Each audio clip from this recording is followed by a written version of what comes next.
Welcome to Exclusive with Taghreed Hussein here on Nile TV International. Well, it's a very special episode tonight. We'll be shedding light on some inspiring figures and examples of the Egyptians abroad who managed to excel and make their names big. Our guest of honor for tonight is in a class of his own. He's the Egyptian scientist behind the moon landings. The World Astronomical Union of the United Nations named the newly discovered asteroid after his name and in recognition of his scientific contributions. Though our guest for tonight had started his career working with the petroleum companies and studying also under the ground, however, he ended up as a space scientist and an astronomer planning missions to the moon. Our guest of honor for tonight is the Egyptian scientist Dr. Farouk El-Baz, who worked with NASA on the Apollo project in order to explore the surface of the moon back in the 60s. This is not the first time that the Egyptian space scientist was recognized by something named after him. However, El-Baz was also honored by Star Trek with the naming of a shuttle pod. The World Astronomical Union of the United Nations had announced the launching of the name El-Baz on an asteroid in the space, and this comes in recognition of his role with NASA, beginning with the Apollo project in order to explore the surface of the moon in the mid-60s of the last Apollo-Soyuz American-Russian joint trip. So our guest of honor for tonight, we have really the honor to meet via Skype with our scientist for tonight, Dr. Farouk El-Baz, speaking with the astronomer, speaking with the scientist, and above all, the human being whom we all love, known in NASA circles as the King. I'm really honored to have with us the King on Nile TV International exclusively. Dr. Farouk El-Baz, always an honor to have you with us on Nile TV. Thank you very much, Dr. Farouk. And together we're going to explore a journey that is actually a journey that we call a journey of pride and a journey of success. But first of all, let's have a look together at a profile that Nile TV International had dedicated in order to pay tribute to the efforts and the long historic journey of Farouk El-Baz. Let's watch together a profile that highlights the successful journey of Dr. Farouk El-Baz.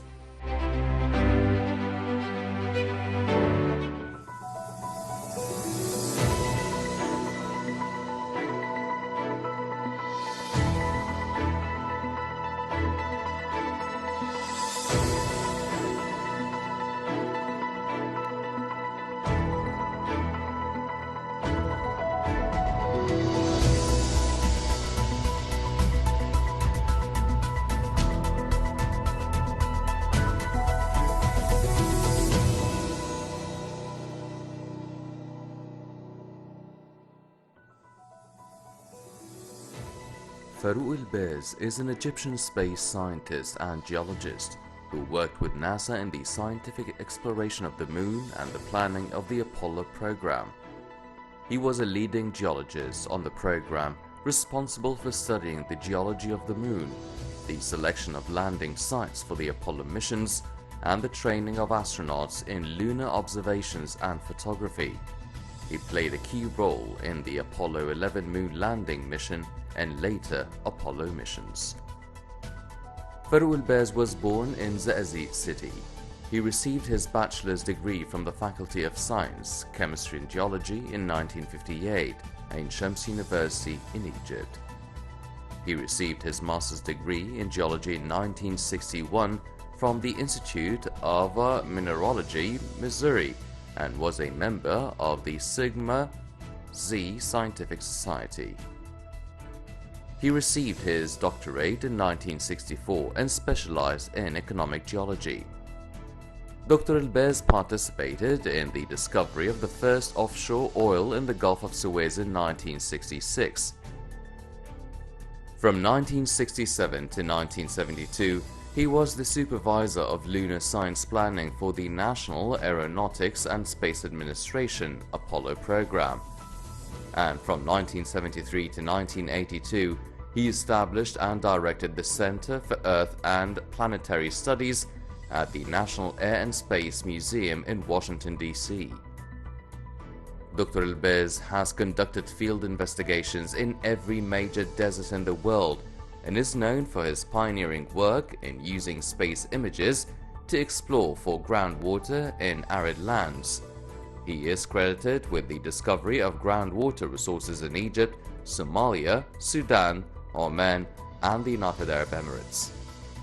In 1999, the Geological Society of America Foundation established the Farouk El-Baz Award for Desert Research to encourage and reward excellence in arid land studies worldwide. Dr. El-Baz has participated in projects with various multinational scientific foundations, International Astronomical Union, and UNESCO, and is the president of the Arab Society of Desert Research. Among the many awards Dr. El-Baz has received are the Apollo Achievement Award, Exceptional Scientific Achievement Medal, and Special Recognition Award, all from NASA, the University of Missouri Alumni Achievement Award for Extraordinary Scientific Accomplishments, Certificate of Merit of the World Aerospace Education Organization, Arab Republic of Egypt Order of Merit First Class, Award for Public Understanding of Science and Technology of the American Association for the Advancement of Science, State of Nevada Medal, and Pioneer Award of the Arab Thought Foundation.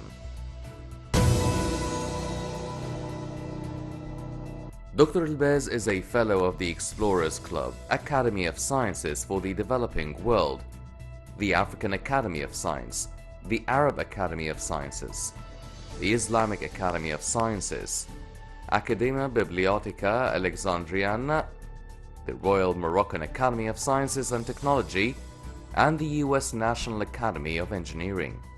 In September 2019, NASA named a newly discovered asteroid after Farouk El-Baz, the Egyptian space scientist, in return for his outstanding scientific contributions.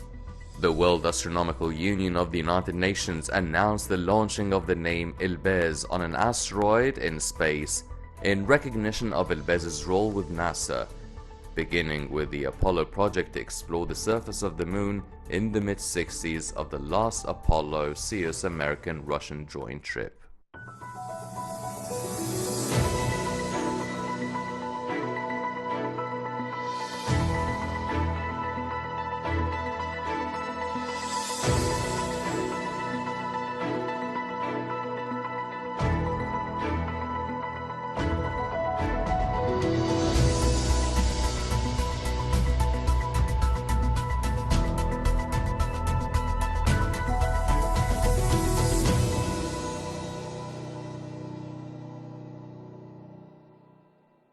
A long journey, Dr. El-Baz, with NASA, and this has been crowned the launching of your name on an asteroid in space as a recognition of your role with NASA, and definitely it's a matchless recognition. And we here in Egypt and all over the world had received this news with great pride. You know, we feel that every Egyptian, every one of us has an asteroid in space in his name. How did this reflect on the whole mission and on Farouk El-Baz specifically?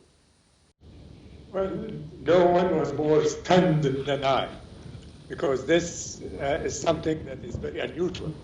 The International Astronomical Union is made of astronomers, and they place these names on asteroids for astronomers that have made great contributions in astronomy. I am not an astronomer. I've never really studied any astronomy. I never took a course in astronomy.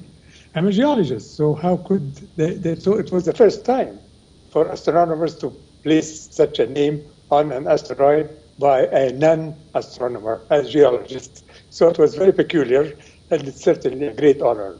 It is definitely a great honor. We have also the Farouk El-Baz Award for desert research that was established back in 1999 by the GSA Foundation.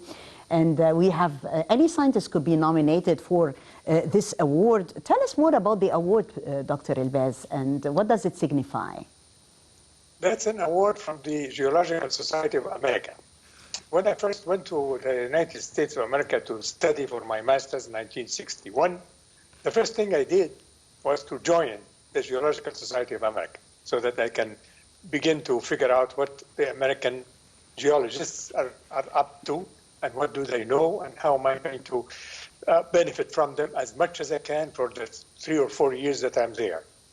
So I did, and I went to their meetings and I began to see what they do, and I thought actually I should give a lecture myself at the Geological Society of America. And I had found a new mineral in the area that I was working in the state of Missouri, and they asked my professor that should I have a paper presented at the Geological Society of America, and he said that would be great. So I did. So I have had a relationship with the Geological Society of America for a very long period of time, and I'm still on the board of the Geological Society of America now.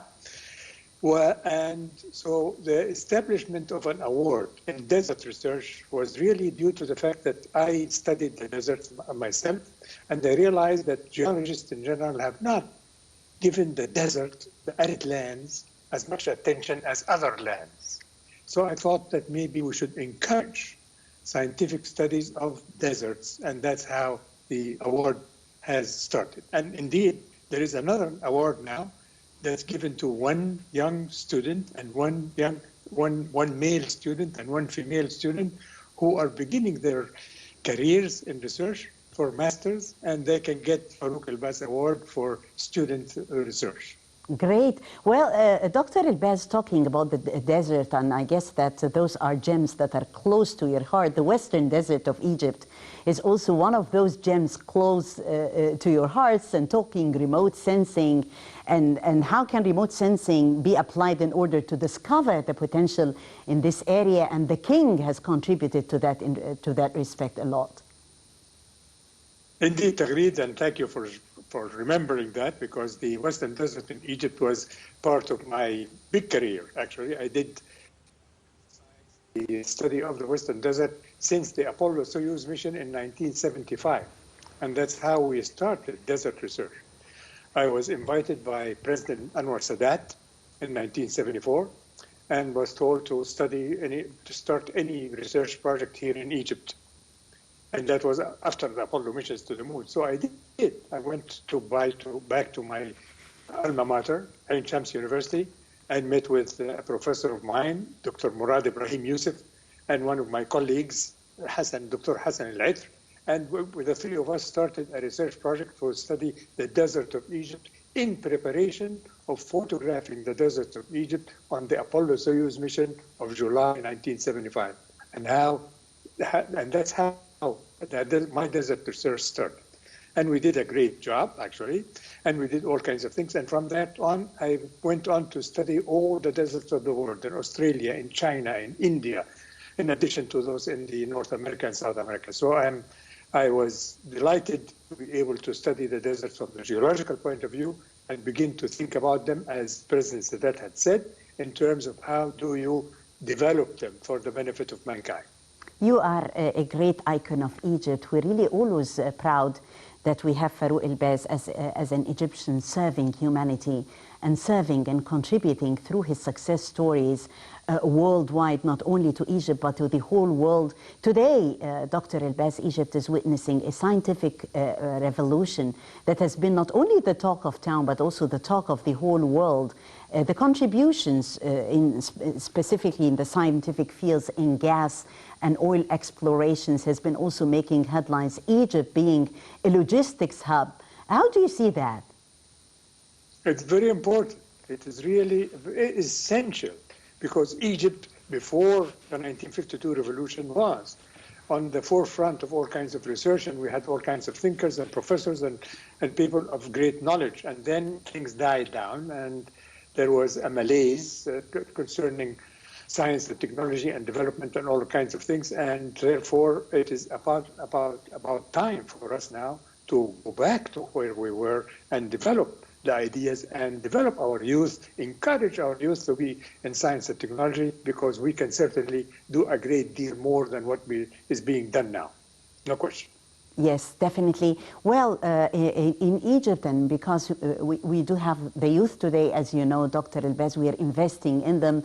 And you've attended more than one World Youth Forum that has been dedicated to the listening to the youth in the first place and their dreams and being an icon yourself.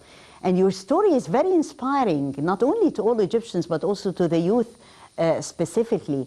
So talking about the story that started working with petroleum companies, studying under the ground, and then slowly but surely you got to the moon. Tell us more about your story with the moon. How did it start? Well, the story is, as you said, that started in Egypt, working with the oil company, and it did very well. And the company sent me to Paris to get a course in electric well logging to figure out about the layers beneath the surface. And so I was, and while I was in the United States of America, I got my PhD actually about minerals in the mines. How do these different kinds of things go for? And when I finished my PhD, I went to Germany, and I visited mines in Germany and in France and Italy and all kinds of places. And therefore, I was really a man of looking underground, figuring out how do we make the ground provide us more than we have. In knowledge, in money, in wealth, and in all kinds of things. And when I could not continue to do that in Egypt and had to go to the States, the only job that was available to me was to work on this group of people that are working in preparation for the lunar mission. Yes. So I thought, okay, I will go and do it, because I was very good in interpreting photographs, and I knew that one of their major job will be interpreting photographs. So this is how I got there. I was good in interpreting pictures, and therefore I got the job interpreting photographs of the moon. It doesn't matter really whether it's the moon or the Earth or Mars. You look at features and explain them and say what's in them and how do we live with them. Yes. Or use them. Yes. How did it feel the moment, the historical time when your mission made it to the moon? I guess that was breaking news. It was making headlines everywhere. How was that? It was. And for me personally, it was a little more than that, because the safety of the astronauts was prominent on my mind, because I was responsible for counting the craters in the areas that they had been, and I was the secretary of the committee that selected the landing sites on the moon.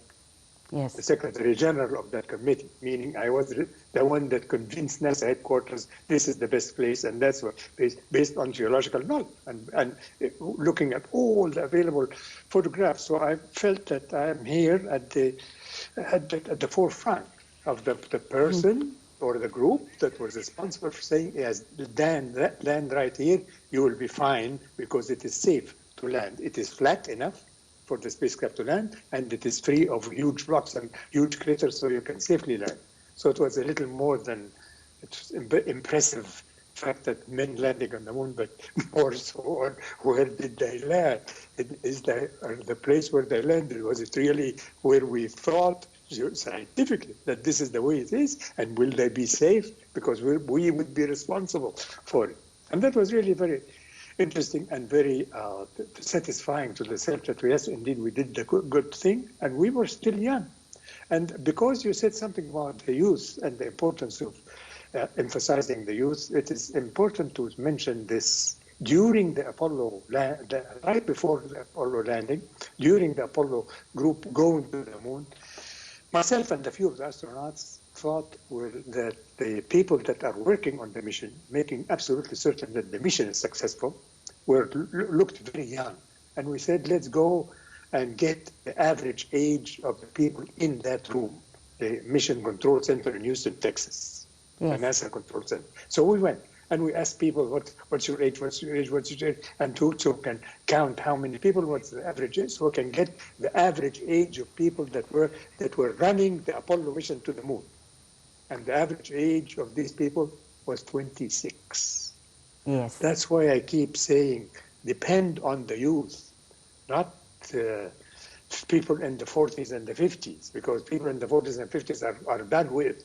The youth have the energy and they want to prove themselves. They want to do it. And they can sit in the chair for 8 hours, not to move, not to eat, not to drink, but working on the thing that they have without moving for 8 hours and doing it very well. Yes. Because they want to prove themselves. Definitely, the youth are always inspiring. Your story is really very inspiring, Dr. El-Baz, not only for the youth, but for all Egyptians who really feel very proud to have Farouk El-Baz raising the Egyptian flag and at the same time achieving those unprecedented successful stories. Those are the stories, inspiring stories that you actually hand to the youth today in order to see that when there is a will, there is always a way. And through your sense of perseverance, through your sense of determination, you managed to achieve unprecedented successful stories. That was our first part with our very special exclusive with icon Dr. Farouk El-Baz.